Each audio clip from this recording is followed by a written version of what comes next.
problems to come here. For the Amazon basin, again, it stays very disturbed. We have further flooding to come for Ecuador and also for Bolivia. Qatar Airways, world's 5-star airline.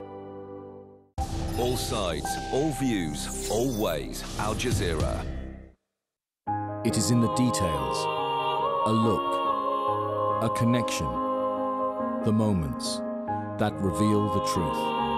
Witness documentaries to open your eyes. At this time on Al Jazeera. Hong Kong, China's special administrative region. Do you feel Chinese or do you feel Hong Kong? The Chinese in Hong Kong. With a unique flavour. Duck's egg with a fetus inside. Join 48's team as they learn about the culture and meet the people. Now that you mentioned karaoke, now I'm really excited. 48, at this time on Al Jazeera.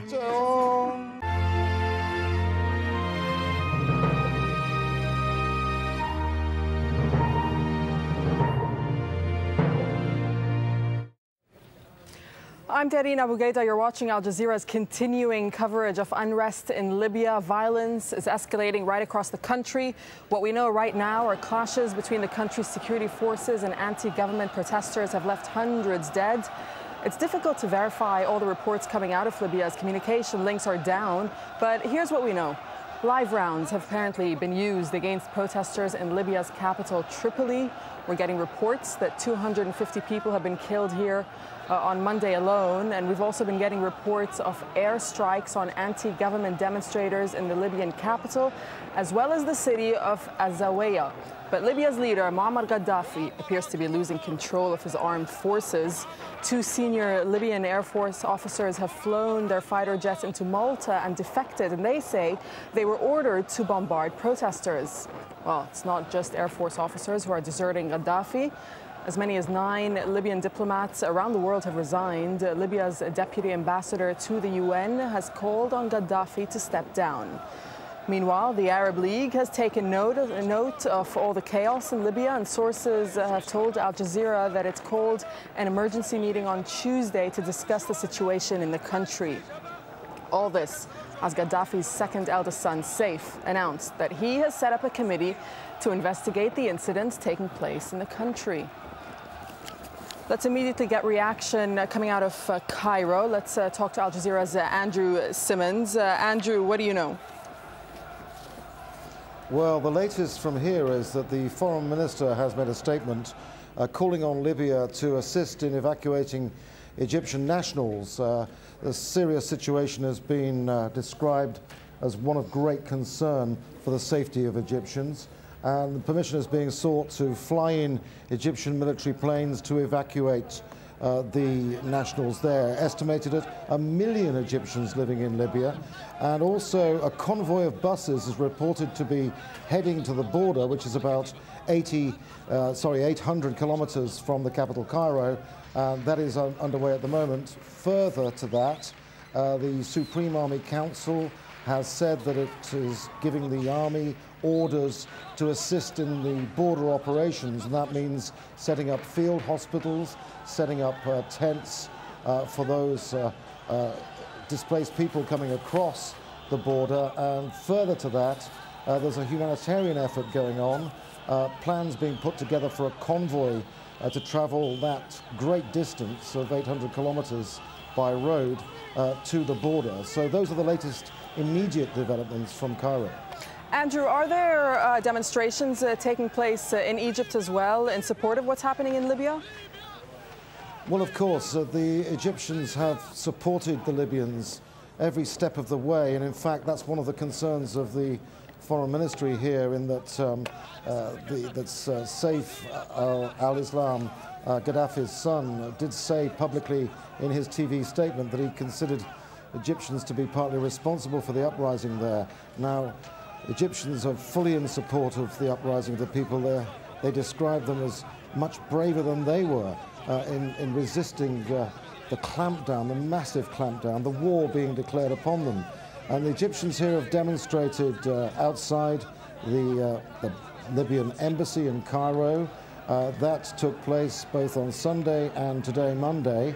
Also in Egypt's second largest city, Alexandria, big demonstrations there, and pictures of both Saif and Colonel Gaddafi, his father, were with their faces crossed out, and chants of "Down with Gaddafi" being shouted throughout, not only outside the embassy, but also in Liberation Square, where that mass of people, that 18-day revolution took place.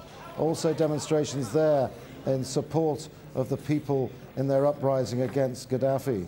So much activity in Egypt in support of the people who are under so much pressure and so much suffering and so much bloodshed right now. All right, Andrew Simmons, thank you very much for that update. Well, let's bring you the latest developments out of Libya. And here's Caroline Malone with the latest. Calling for an end to the regime in Libya has been a death sentence for scores of demonstrators. Crowds running away from gunfire in Benghazi. Emergency services rush to the scene, but for many, it's too late. Posters of Gaddafi, defaced with the words, "The tyrant, the infidel has fallen." Many buildings now bear the scars of heavy ammunition. Shoes are thrown at a wall showing scenes from a speech made by Saif Gaddafi, the leader's son. He'd said that his father would not step down without a fight. The leader, Muammar Gaddafi, is leading the battle, and armed forces are with him, and tens of thousands are coming to Tripoli in his support. We will not give up Libya. We will fight until the last man, the last woman, until the last bit of energy. Thousands of people gathered to honor those killed, chanting, "Gaddafi is the enemy of God." The people of Libya praying for their dead. Scenes repeated across the country where devastation is clear. Our psychological state is totally destroyed. What compensation can we get that can help us cope with the loss of our children? The total destruction of our city. Our children cannot be paid for. Their lives in cold blood will not be forgiven.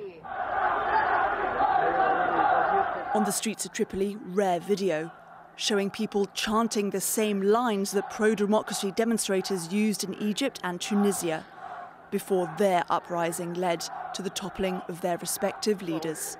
Caroline Malone, Al Jazeera. Let's speak to Dr. Naji Barakat. He's a neurologist and head of the Libyan Doctors Association in London, and he's been speaking to Libyan doctors that are treating victims in the country who say that the forces there are using forbidden weapons against the protesters. Dr. Naji, what type of weapons are we talking about here? First of all, I just would like to send my condolences to all the victims of the barbaric attack on Libyan citizens. And as a Libyan doctors here in UK and my colleague in UK and state and in Canada and all over the world, we send all our condolences to